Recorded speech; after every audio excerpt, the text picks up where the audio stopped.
Hey, Trailblazers, we have some exciting news here at the Trailblazing Texas Podcast. We have partnered up with Hilltop Packs, not just because they make amazing ultralight gear, but because they're a small family-run business doing huge things for our hiking and backpacking community. Every food bag, dry sack, fanny pack that you order can be completely customized. Print your trail name, your dog's face, your favorite mountain, or really whatever inspires you. When you shop at Hilltop Packs, you're not only buying gear that you're absolutely going to love, but you're supporting real families, real jobs, and small town craftsmanship. So head over to hilltoppacks.com and use code TTP10 to get 10% off of your order. Now on with the episode. Welcome to the Trailblazing Texas Podcast, where we embark on a journey through our diverse Texas landscapes and breathtaking trails while always engaging with our amazing Texas hiking community. So settle in, tighten up those bootlaces, and get ready for the thrilling tales awaiting for you on this episode.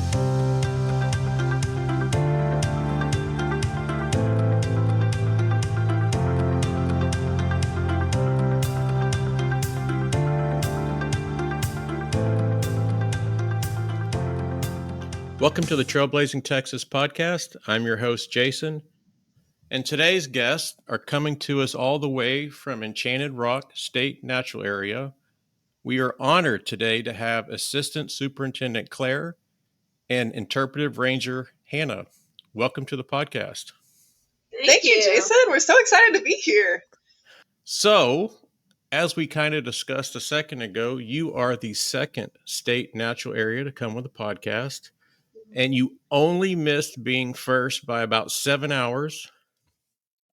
So 2 things. Nick says hello from Government Canyons. He says that he beat y'all. And no hi for Nick. To celebrate, we are going to jump directly into my favorite part of the podcast, and that is the lightning round. Just rapid fire questions. Short answers, whatever comes to the no wrong answers, and whatever is first thing that pops into your head. So are you guys ready to get started? We are so ready for the lightning round. We're feeling spicy. Let's get to it. All right. Claire, you have the first question. Favorite trail in the park? Ooh, favorite trail. So it's not one particular trail. We kind of have a favorite loop that we go. So I like going up summit first, because then we get the hard part out of the way. Coming down, I like to hit and go down through Echo Canyon. So then you get a view of the summit, you get a view between two different summits, and then going around the base of the trail or the base of the rock. And so then you get all 3 points of highlights. You get up, in between, and around. And I'm very much a look at the ground hiker. And so there's awesome bugs. I'm a bug girl. There's awesome bugs, lichen, mosses, lizards, all these little things. That's fun. Snake. We saw the biggest coral snake on that loop when we hiked it 2 months ago. 2 months ago. 2 months ago. It was easily like a 4.5 foot coral snake, and they usually don't get that big. So he was very polite, though. So excited. Yeah. All right, Hannah. One word to describe the summit from the top of Enchanted Rock. Hannah's not a one-word answer person, so this is a lot of pressure for her. Okay, 3 words. We're gonna use the phrase awe-inspiring. Probably. Claire's right. I can't really do one word. I love it. Claire, funniest thing you overheard a visitor say? Ooh. There's lots of giggle moments day to day, but funniest might be, and this has happened multiple times, people will ask if they get to drive their car to the top of the rock.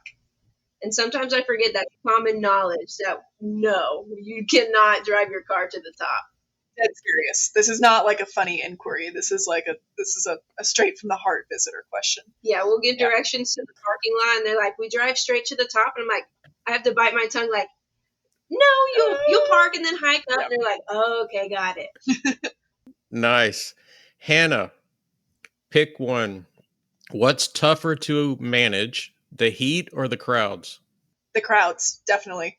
The heat, I feel like all of our staff here pretty much go, I like to call it lizard mode during the summer.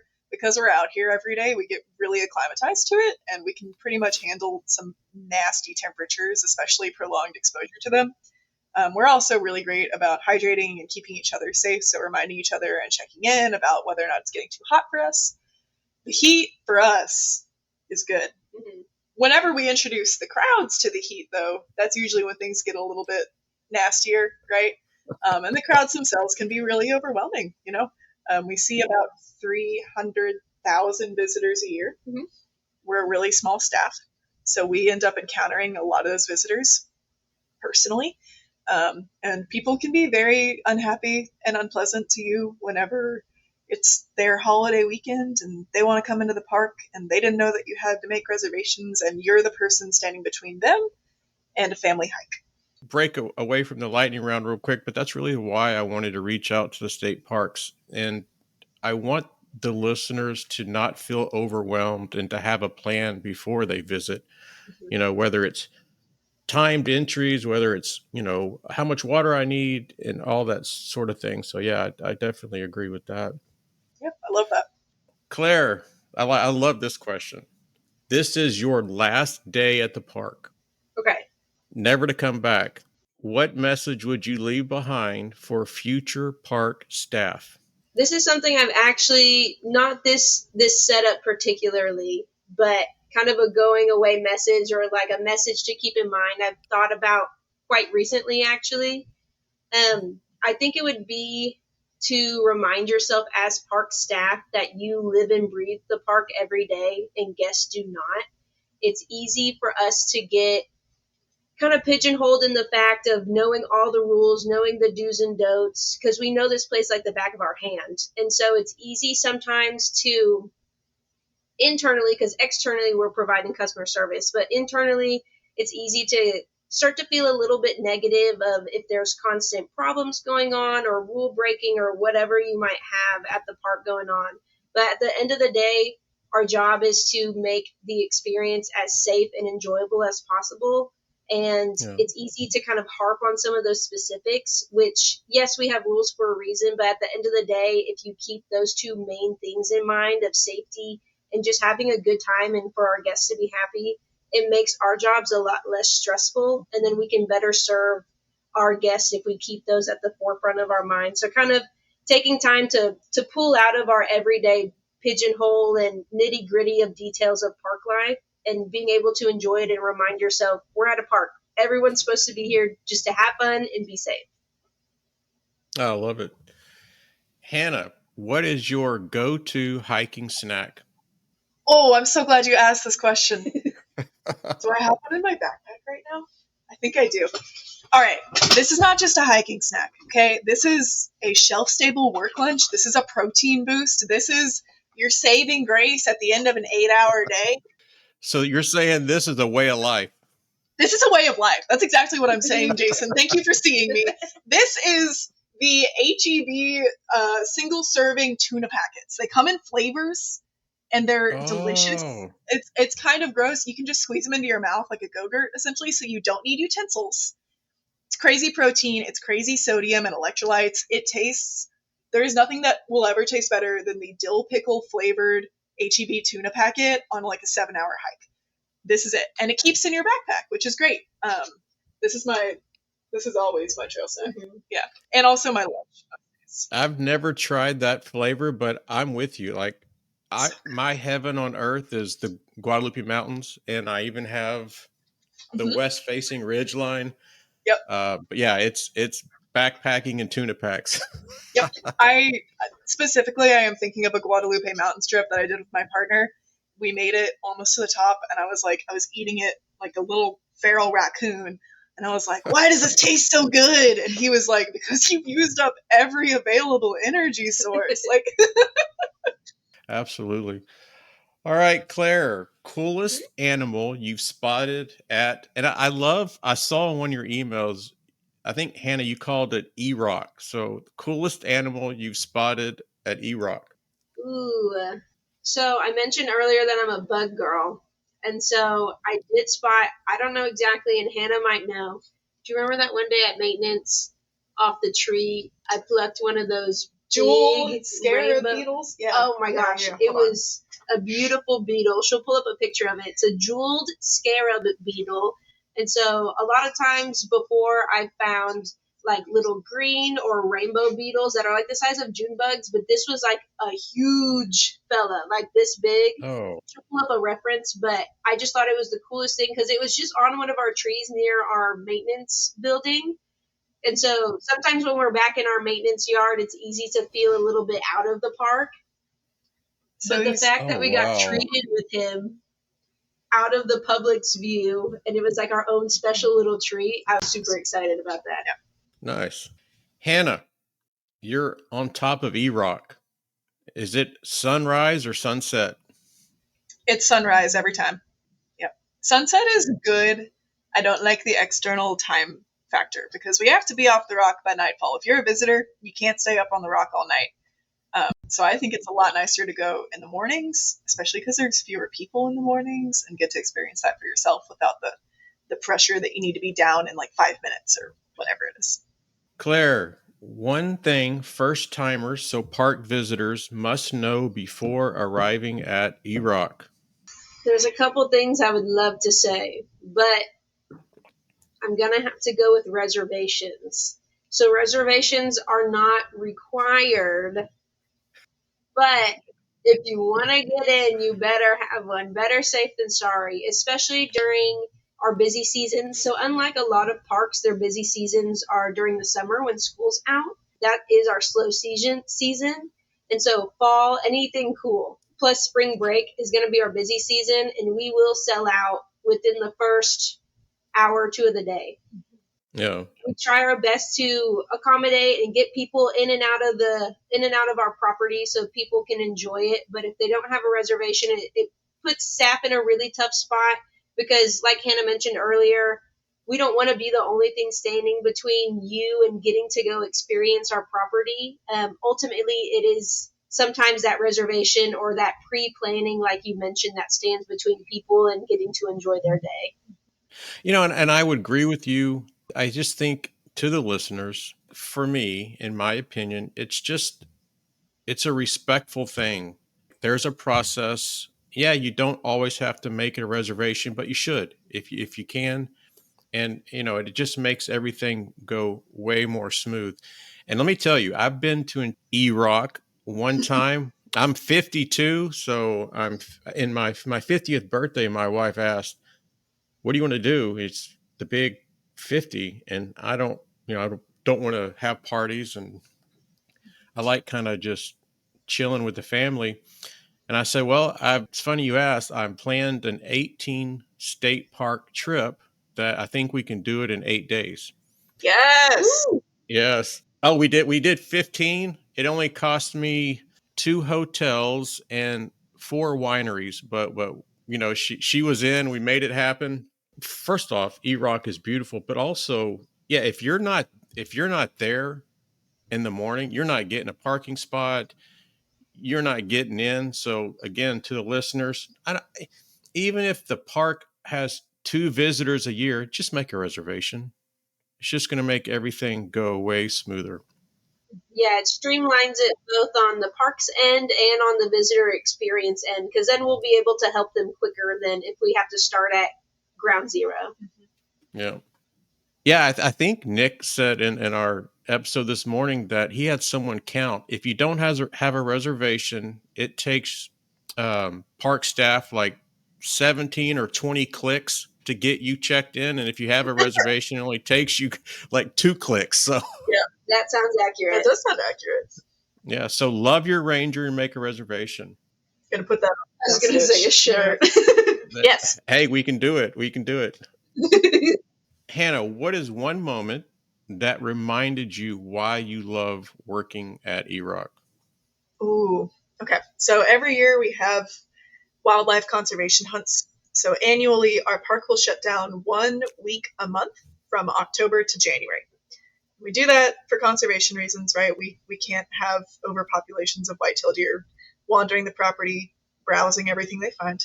But part of this is that park staff gets to participate in those hunts. And so we aren't shooting or anything. We're not harvesting animals, but we are assisting hunters. So what that looks like is we need to be on site an hour before first light. First light is 30 minutes before sunrise. In the winter, that's like 5 a.m., 4:30 a.m.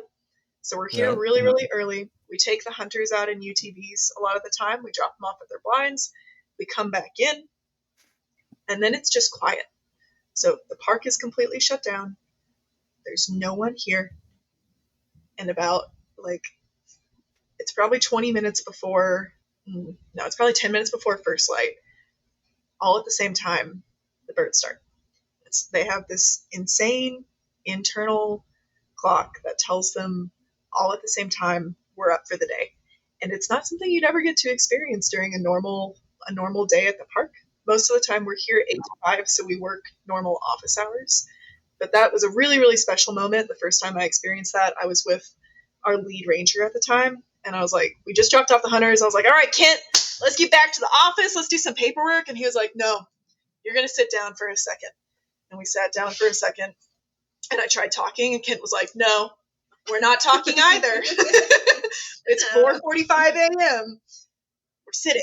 And so we sat and we listened and we just watched the morning wake up. And it was the most magical experience. It reminded me why conservation sites like this are so important. It reminded me why we do hunts. It's to give the animals a break in multiple senses of the word, to give the ecosystem a break, because whenever we shut down for that week, we don't have any visitors here. And like it or not, a park that has such high visitation like us, the visitors have a huge impact on the wildlife, on the trails, on the air pollution and the water pollution and light pollution, and getting to that reminder of what this place originally was and what we're helping maintain and support. It's really special, and that's the moment that reminded me why I do this work this year specifically. I love what you just said, and it's stop and listen. How many times do we not stop and listen? I've hiked and backpacked all of Guadalupe Mountains, and in the backcountry, it's even been at times kind of emotional just to stop and listen. And so yeah, you nailed that one for sure. All right, Claire, this is just a yes or no, but this is probably my favorite question. Not the most important of the lightning round, but my favorite. Have you ever answered a visitor's question that made you pause and think, did they really just ask me that? Yes. Okay. That's all I need to know. That's all I need to know. All right, Hannah, I think this question suits you perfect. If Enchanted Rock had a theme song, what would it be? Oh, that's a good one. Oh, I don't know that this is the right answer, but this is the song that is playing in my head all the time whenever we just got some nonsense happening. And it's Roger Miller's Oodle Lolly theme song from Robin Hood. It's the Robin Hood and Little John walking through the forest, laughing back and forth about the other. And it's me and Claire handling like a 50-car line. And everyone's mad at us, and the restrooms exploded, and our lead ranger can't get his hands out of the plumbing for the life of him. It's been 7 hours, and he hasn't started doing the water test for the day. Like it's the perfect amount of like silly and nature, and it stays up here pretty much 24/7. Hey, if it popped in your head, it's the right answer for sure. All right, Claire, what is one sound that's found in the park that you wish you could bottle and keep forever? Okay, so when you are hiking on Loop Trail from the west side, after a rain or in the spring are whitebrush, or also called bee bush, blossoms, and it's a native plant here, and it's got this little white flower at the end of it. It sometimes gets real scraggly. If it's not blooming, you're like, ooh, they should take care of that. And then it rains or spring comes, and it has all of these massive amounts of white blooms, and it's my favorite smell ever. But when the wind rolls through, since all those branches are so skinny, but the bush itself can get really large, it just makes this magical, not quite a whistle, but just hearing the breeze move and navigate through all of these little tiny intricate leaves and branches. It just kind of gives you that goosebump moment of, oh yeah, I'm outside in this really cool place. It's different from being outside in a field or, on your front porch. It's a different kind of sound that I've never heard until moving to this park. It's wild. It's like you are in wild country. Is the sound. Hannah, what does this park mean to you? Not as a job, but just as a place in your life. I think that's a really difficult question for park staff to answer because so much of our jobs with parks become our lives, right? Especially for people like Claire, she lives on site, so this job literally is her life, and I spend an inordinate amount of hours here and irregular hours here. Enchanted Rock, to me, is like the encapsulation of a Texas park, and Texas for me is home. Whenever you come from Fredericksburg, you make the round in the valley, and then everything opens up in front of you, and you see Enchanted Rock for the first time, and you get that like diaphragm feeling of like, I'm going to the hike or I'm going to the park. It's so visually distinct. It's a very special reminder. Growing up, I had a grandmother who lived out in the sticks, grandparents, and whenever you would go to your grandparents' house, we would come up on this hill. It's the last hill before the house. And you could see the top of their house in the trees. You get the same feeling. It's like, I'm going to go see my cousins. I'm going to see my family. I'm going home, right? And that's very much what Enchanted Rock feels like to me. It's that same, like, I'm going home. And this place has been here for 1.1 billion years. It's going to be here for another 1.1 billion years because so many other people feel the exact same way as I do and care about it so deeply. Wow. Almost brought me to tears. I love it. That's beautiful. All right, Claire, would you rather clean the park restrooms after a busy holiday weekend or lead a group of 20 unsupervised fifth graders on a hike? Ooh, restrooms. Yeah. Restrooms. No hesitation.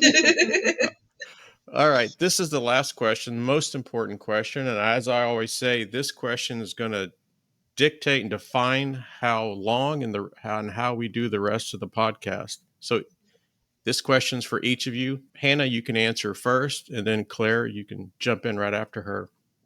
So last question. What is your favorite Texas hiking podcast? It's got to be this one. It's got to be Trailblazing Texas. You know what? All right, Claire, what do you got?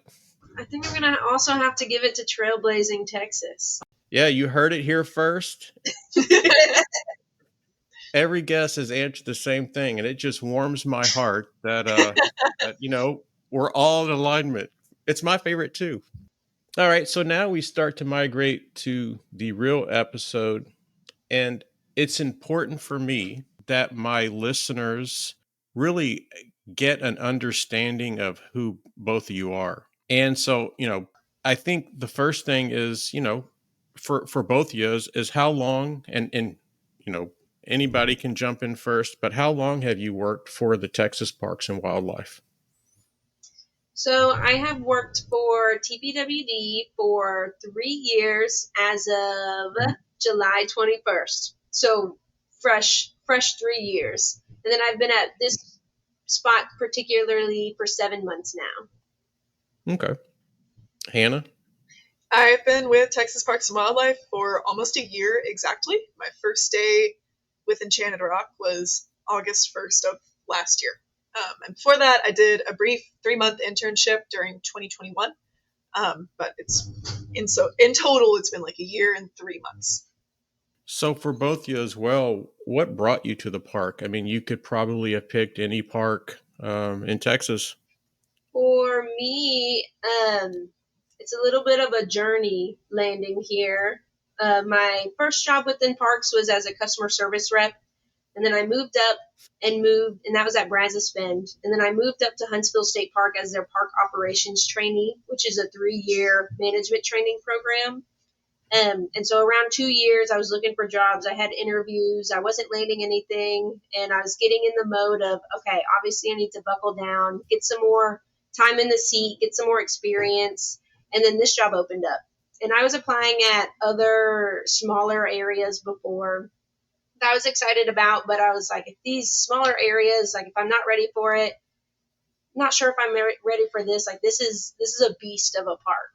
But but it was just so beautiful. I would have kicked myself if I didn't at least throw my name in the hat. And I'm so glad I did, because it just took the right team, the right place, the right concoction of a recipe for it to work out for me. And I'm so glad, because it's always been a long-term goal to come to the hill country. And as someone who's not, I'm from Texas, but I'm not from the hill country, it's truly magical. It's truly enchanting. Like Hannah said, coming around that corner and you honestly have that full breath moment of, wow, like this is unlike anything I've ever seen before. And as you go in the park, and even being here 7 months, living on site, fully immersed in it 24/7, I see new things every single day.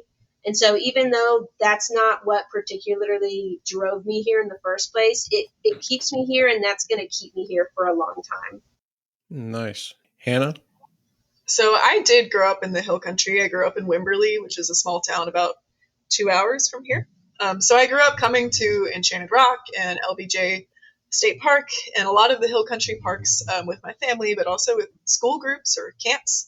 Enchanted Rock was not my favorite park growing up. I can't even lie. I did the Summit Trail and I thought I had done it all. And I was wrong. If you're listening to this and you think you've done it all because you've done the Summit Trail, you're wrong. You are wrong. But I did a summer internship here when I was in college. I didn't really know what I wanted to do with my degree, which is in environmental science. And I figured I would try Parks and Recreation, and no better place than Enchanted Rock, because Enchanted Rock has this, like Claire said, it's a beast. It's the beast of a park. It's got a distinct reputation, but it's also got a reputation for excellency. And I really wanted to learn in that environment. And I did.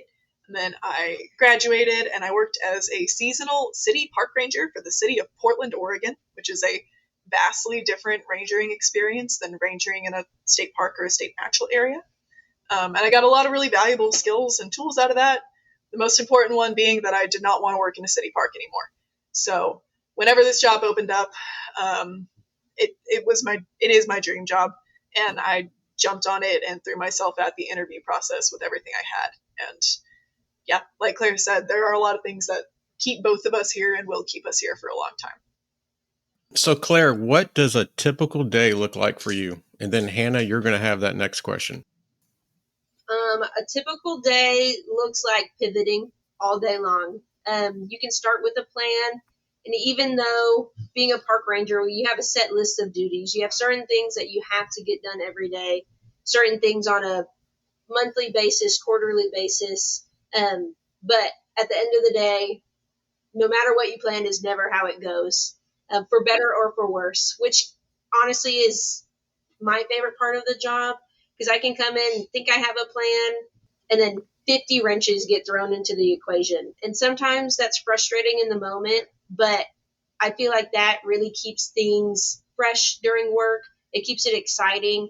And at the end of the day, it keeps you constantly improving yourself, not only for yourself and for your own personal growth, but for visitors coming in, because then the more experiences you have, the better you can equip yourself to answer their questions, or if they get into any sort of unsafe or sticky situation, help them out if you've experienced that before. And so some typical things that always happen is just making sure we have our morning maintenance meeting. I'm in charge of our maintenance section here. And so we'll all meet up every morning, check in with each other, make sure we have our projects lined out of what we intend to do that day. Whether that's what happens or not, which normally not. But then at least the next day we can check back in with each other, see what we got done, what's still pending on our list, and then just keep chipping away at those projects as they come to us. We're always going to have more projects than we can ever get done. So there's a little bit of job security in that. There's always improvement to do here at EROC. And that's for any state property. There's always something that we can be working on, which is great, and it keeps us busy, and it keeps us humble in the fact that there's always things to do, and it's never a one-man show. It's always a team effort. Mm-hmm. You know, it's funny you say that, because that's exactly what Nick said. Like if he was going to give some advice to a new ranger is don't try to do everything at once. He goes, we have tons of projects, kind of tackle it with what you can do and just keep chipping away. So it's funny that you said the same thing. He saw my notes before and copied me. Yeah, Oh, that's did what- he? So Nick's a copycatter? Is that what you're saying? Yeah. All right. All right. So Hannah, what about you? What does a typical day look like for you? It depends on the day.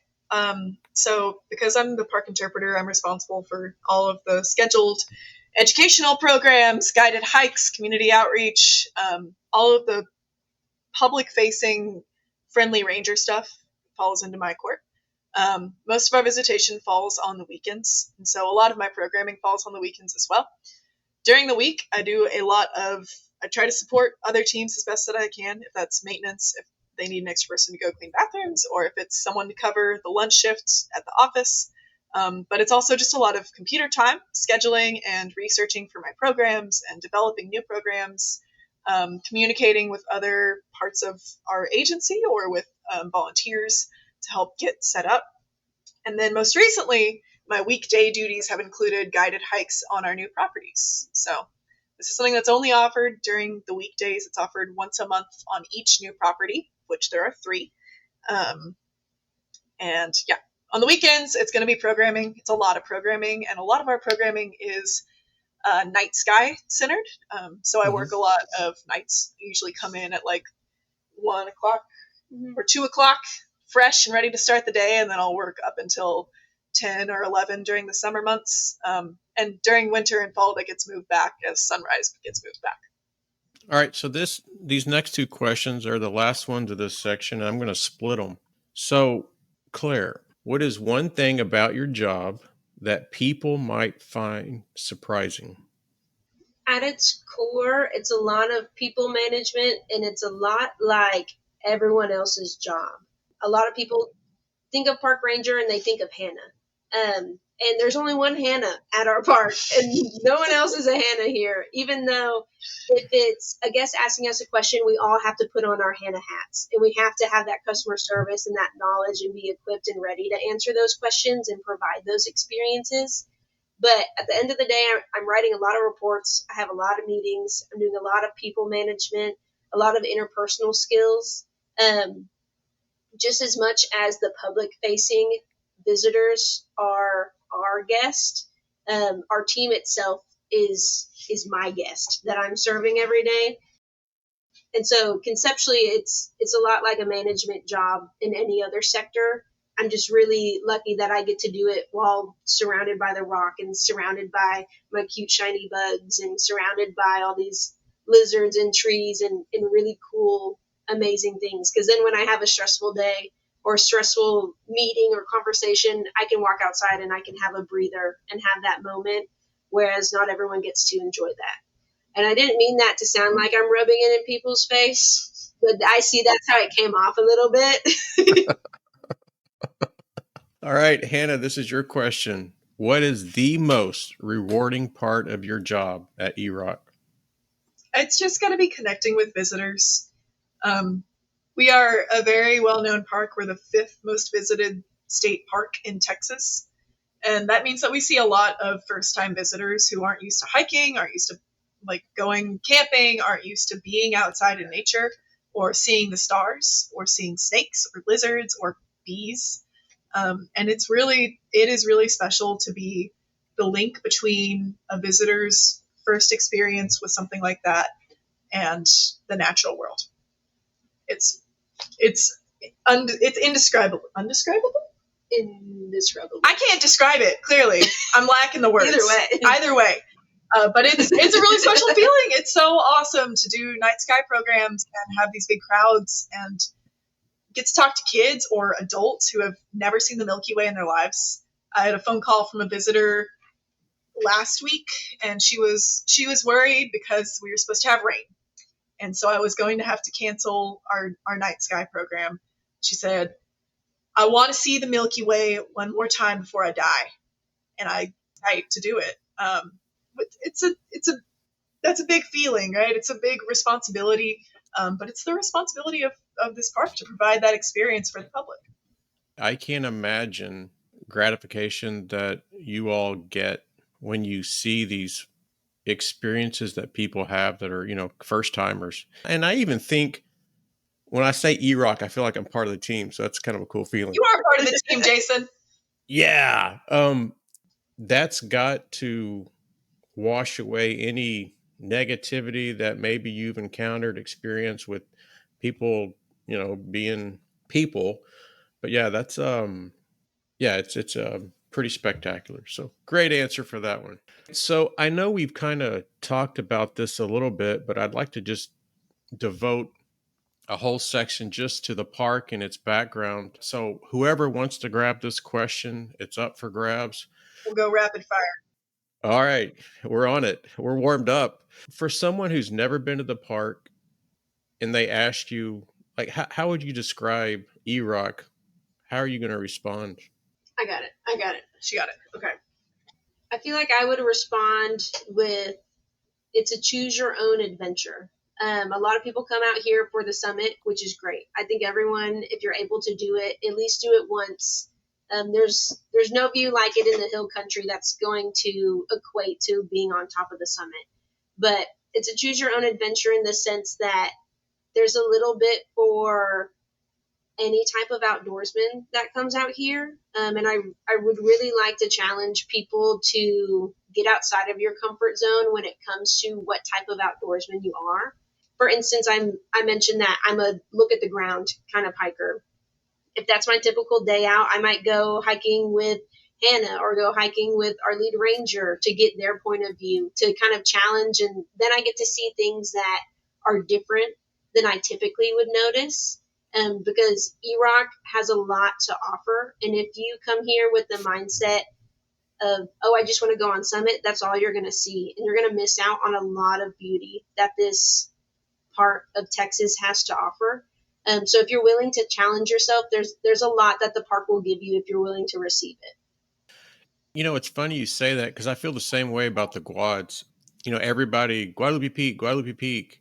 So Leah, who's one of the rangers there, she's coming on the podcast. So I've got approvals for the National Park Service. And I'm really scared to do that episode because I don't want all my listeners to know how spectacular the park is, not just Guadalupe Peak. And so, I have backpacking trips out there for 3 or 4 days, starting in at Dog Canyon. I don't see anybody ever, and so, okay, I'm not thinking that my little podcast is going to all of a sudden get everybody in the backcountry, but you let out the secrets and you're like, oh, I can't do that. Yeah, it's hard. It's hard that gatekeeping instinct is definitely, I think, in all of us. But what helps me again is just thinking about those first time visitor interactions with E-Rock and with the resources we have here. Like it can and will change someone's life. And if you can make someone care about a site, you can make them care enough to conserve it. And part of getting people better access to the secrets is gonna ultimately, it will help us in the long run, I hope. So you're saying I shouldn't be selfish and I should just open up? I'm saying you should be like 25% less selfish, but only 25%. Keep the rest. Yeah. All right.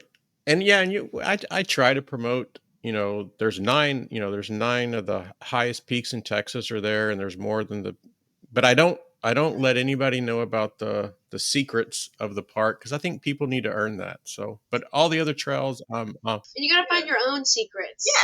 I can't just take. I can't give you my secrets. It's not for you. Yeah. You got to find your own special thing. There's an old Mexican Apache Indian grave out there, and it's not in the park, but it's right before you get into the park. It's dropped down, the highway. It's been there since 1855, and it took me 3 years to find it. And so, my tradition is as I'm heading into the park, I stop, go pick up trash from around his grave, and visit with him for about 30 minutes. So, that's one of the little gems that people ask me, hey, where's his grave? And I'm like, That's me and Jose. Yeah. No, Jose. All right. Next question. What makes this place so special historically? So visually, Enchanted Rock is really distinct. Like I said, we are Town Mountain granite, which is a pink granite. If you haven't seen it, it's very pretty. Look it up. It's characterized by a mineral called potassium feldspar. Geologically, that's why we're special, is because we have special rock. That also makes us look really special, and it gives the rock certain types of features. Granite is a really interesting type of rock. It weathers away, especially in the case of Enchanted Rock, in really interesting ways. So historically, people looked at the rock and they assumed that it was something extraterrestrial. Early settlers in the area thought it was like a meteorite that had crash landed in central Texas because it looks so different from everything else. Indigenous groups in the area would have lived in and around Enchanted Rock for some, Lord, our human history dates back 12,000 years. So people have been seeing this rock and coming to it for such a long time. And I think that is part of the magic of the rock, is that it's got this human history that we feel so connected to. We know that people have been coming here specifically for such a long time. And it's the herd instinct, right? We have to make that journey to see it for ourselves. So why is it considered a natural area and not just a regular state park? Well, that's a fun legal entity thing. That's a legal designation from the state. I have notes for this one because I wanted to get it right. A natural area means a site having valuable or vulnerable natural resources, ecological processes, or rare, threatened, or endangered species of vegetation or wildlife. That's our legal definition, is that we have something special. E-Rock is a natural area because that protection of those resources is going to be our highest priority. We offer recreational amenities like hiking and camping and fishing. If you want to fish, you can fish at E-Rock. Don't spread the word. But recreation is offered kind of as it's never offered at the expense of the natural or cultural resources that we have here. So we offer it as a way for the public to connect with our site, and as a way for them to see it and appreciate it for themselves. But we're never going to have things that damage the environment so much that we are prioritizing those human experiences over the resources here. All right. So how did Enchanted Rock get its name? And is there any enchantment to the rock? Were you enchanted? How dare you? I was. Yeah, exactly. Then there is enchantment. Claire, were you enchanted? I was enchanted. Claire was enchanted. All right. The enchantment is what you get out of it, Jason. Enchanted Rock, its name. This is kind of this is a story that I tell. This is the way that I share this, because I get asked this a fair amount as the interpreter. It gets its name because someone wrote it down and it stuck. The first written instance we have of the name Enchanted Rock was a letter from a visitor to the area back to a New York newspaper called the New York Mirror, I believe. 1800s. I'm going to say 1800s. And in this letter, he references this part of Texas. Specifically, he talks about the pink granite dome. And he says that, and this is a quote, I'm using air quotes, the Indians worshipped their great Enchanted Rock. It's the first time it gets written down. It's the first time it's published. And for all intents and purposes, the name sticks. It gets the name Enchanted Rock because the European settlers in the area believed that the Native Americans thought that the rock was enchanted or haunted, and that there was some holy, mystical quality about the site. We don't have a whole lot of sources from the indigenous perspective, because most of those resources would have been pretty terribly wiped out whenever the Native American groups were displaced from Texas. But we have a lot of things from German settlers who are talking about what they witnessed indigenous Americans do here. So, Enchanted Rock, it suits the place, right? It's a magical place. When you look at it, you know that you're seeing something that you don't see anywhere else, and it feels special. And I think whenever we have these wild places that look so untamed and magical, it imbues them with a certain enchanting authority, so to speak. And Enchanted Rock is definitely one of those. Other good story to tell about Enchanted Rock is the myth of the rock talking. This is my preferred myth. At night, supposedly, if you're here all by yourself, you're in the back country, you can hear the rock speaking to you, through the wind, and it's creaking and it's groaning and it's moaning. And this is a scientific phenomena. So granite holds heat during the day in Texas. As heat increases, pressure will also increase. That's basic physics. And then at night, if we experienced a sudden cold front, the temperature dropped really sharply, the pressure changed, the rocks will shift. And so the explanation behind this is that the rocks shift and it causes those creaking and groaning noises. And that's what we're hearing, that we think is the rock like talking or ghosts whispering or that sort of unearthly quality. The rock is talking in a way, right? It's creaking, it's expanding, it's contracting. And that's a big part of how the rock was shaped, is pressure changing. So it's telling you the story of its formation. It's just maybe not in a human language per se. A really quick story, again, I love your park, E-Rock, but I also love the quads. And there was a ranger there. She was a volunteer in her 70s. And I just had my 25th trip, I think, to the quads. And I'm in Houston, so I drive 10 hours, hike a weekend, and come back. But I always look for Ranger Pam. And because, I think also to the listeners, they don't realize and they don't probably see, there's a lot of things that happen in the park, rescues, fatalities that aren't publicized. So I always talk to her because she's always involved in the rescues, and so you kind of get the story that maybe didn't get printed, or, that some of the details that are left out. And so Ranger Pam, and also there's a bucket list item. I want to see a mountain lion in the quads.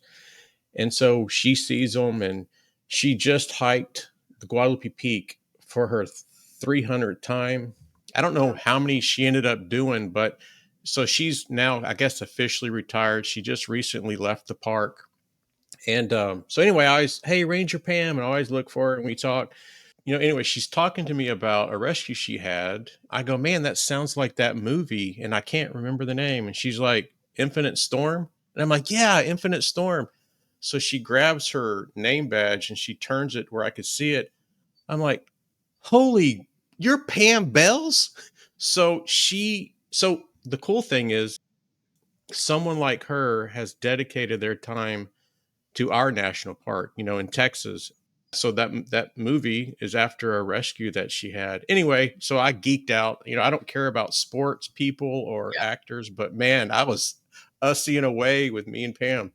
Park emergencies. I respect that. You were talking about, people, legends and lore and hearing voices. So talking to her, there's episode 11 and 12 was a lost hiker, Mr. Barry, who came on the podcast to talk about, he was lost out there. And, they dropped her off, nothing, just a backpack and to help look.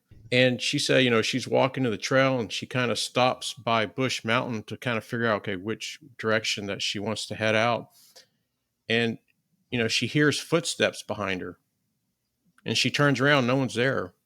And so she's telling me this story. I have goosebumps. What the heck? And the way she told it was spectacular.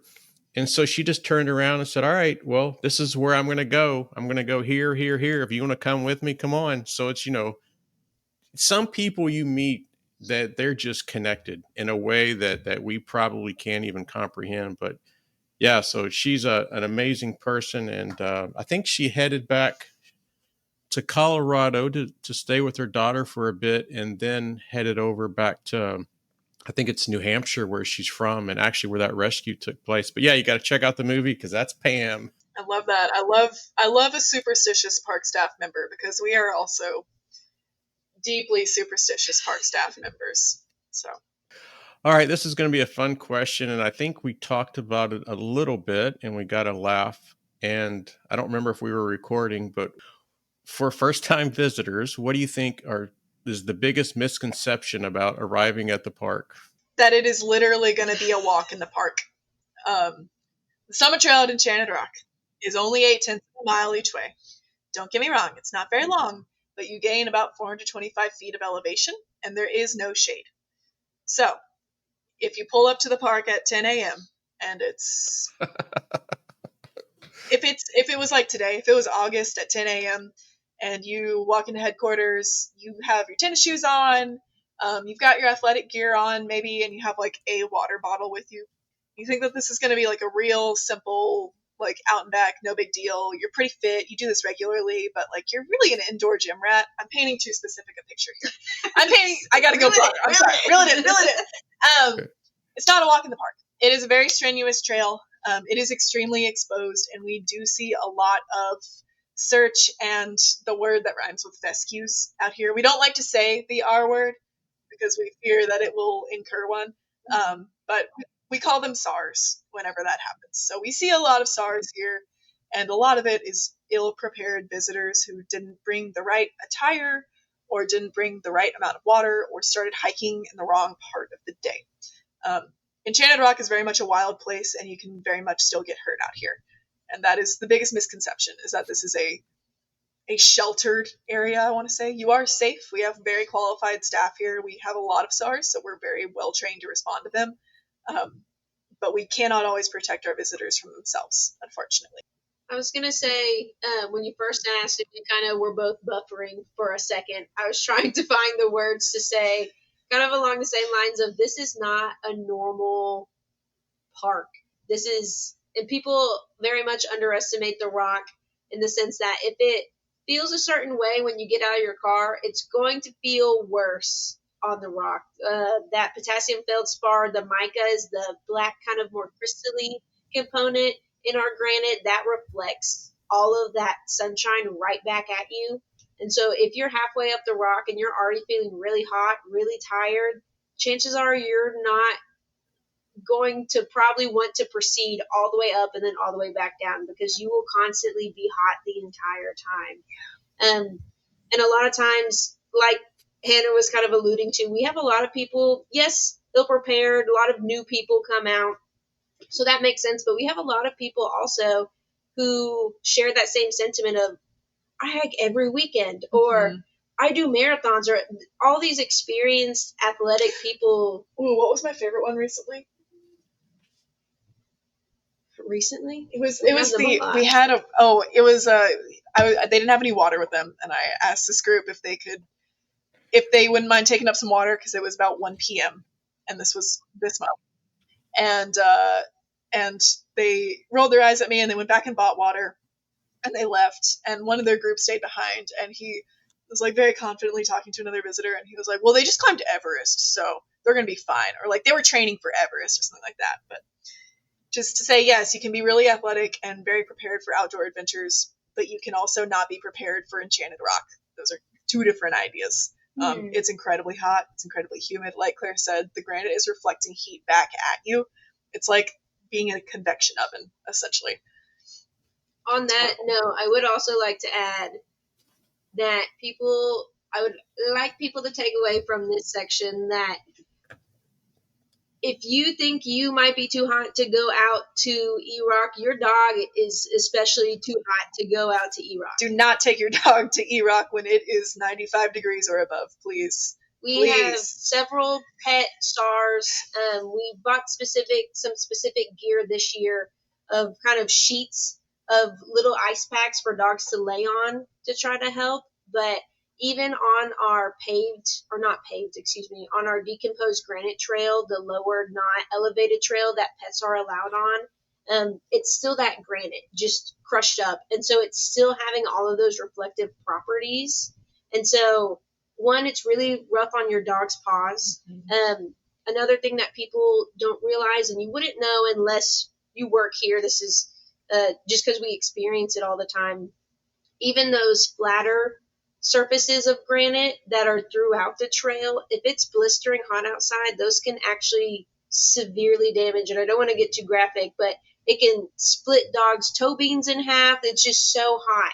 And if you don't adequately know how to take care of your pet during extreme heat, the Rock will get up to, what did y'all clock it last year with the heat gun? Even when it's 100 degrees outside. 160. It was easily, the surface temperature was 160 degrees. I'm not going to get started on this topic because I won't shut up. But I love dogs. Until you speak dog and ask your dog if they want to go on this hike out in this heat, leave them in an AC or, don't even, that and watching people throw orange peels on the trail in like Guads or Enchanted Rock where it's not going to decompose. Yeah. I spoke to everyone's dogs, and they told me they wanted to come hike in the winter. Yeah, Claire spoke to your dog. If you're listening to this and you have a dog, Claire talked to it. And your dog said don't hike until the winter. Yeah, she's enchanted. Right. I thought you both were going to say you cannot drive up to Enchanted Rock's summit. No, we don't get that question enough. I mean, we do get it. We get it too often, don't get me wrong, but we don't get it enough for that to be our main focus. We want everyone to come out here to have a good time and a safe time, and it's so heartbreaking when you see someone's family weekend or their first solo trip or whatever it is completely ruined by heat, illness, or injury of themselves or their pet. You know, that's not what anyone comes out here to do. No. So I don't know if you both seen the fine print on the Trailblazing Texas podcast invite, but I do have a goal that I get to hike with all the guests. So one of these days I'm going to reach out to you and say, hey, we're going to be at the park. Bring your hiking boots. That would be great. For sure. Yeah, we'd love that. We'll talk your ear off All then right. too. Don't worry. Yep. Cool. Yep. Claire, this question's for you. How many miles does the park have, or trail miles for hikers and backpackers? So we have 11 miles of trails on our current property. We do have plans on expanding that with our new properties, but Hannah has a little more specifics about those trails. Do I? You Do I do. have more specifics? Something about 4.6. Oh, yeah. So we have 11 miles of trail on the main property. Only 4.6 of those miles are pet friendly, and that is our loop trail. That's a trail that goes around all the bases of the peaks. Everything else in the park is an elevated trail. Those are not accessible to pets, and they always close when it rains. Okay. For some reason, and I don't know, I heard it from somewhere, I was thinking it was more like 23, but 11's a great number. No, we must are be mistaken. deceptively small, Jason. We're not big at all. We don't have any trails. We have trails. We have trails. Edit that out. All right. So next question, what are some of the main trails that hikers should know about? If I'm a hiker and I'm just going to be there for one day, what do you think is that main trail that I need to knock out before I leave? So the Summit Trail is our most popular trail. If you haven't done the Summit Trail, like Claire said, we recommend that you do it. The other trails that first-time visitors should know about is the Loop Trail, because it stays open, rain or shine, and you can take your pets on it. It's the only one you can do that for. And then I would say the one that we always tell folks to do once they finish Summit and they're hungry for more is going to be Turkey Pass. That's our staff favorite trail. It's one that we wholeheartedly recommend. It's not quite as strenuous, so I think you get to focus a lot more on the natural beauty around you, and it's more of an experiential hike than a destination-driven one. Okay. And speaking of the Summit Trail, and I think we've even touched on it a little bit, but what should people expect? Like, it's not a joke. You should expect your quads to be on fire. You should expect a 40-story building that's also on fire. Even if you train for Everest. Even if you train for Everest. Yeah. Those sentiments do make it sound like it's not enjoyable. But it is. But you got to go with the mindset of this is going to be hard, but it's going to be rewarding. Yes. If you're not prepared for that, it can kind of be a slap in the face, which makes it less fun. But if you're ready to work hard for a beautiful view at the top, then it's worth it. Yep. And that wraps up another exciting episode of the Trailblazing Texas Podcast. We hope you enjoyed the episode today, and stay tuned for our next episode where we will pick back up where we left off and guarantee to uncover many more hiking gems and share many more tips to enhance your experience on the trail. Until then, happy trails and happy hiking.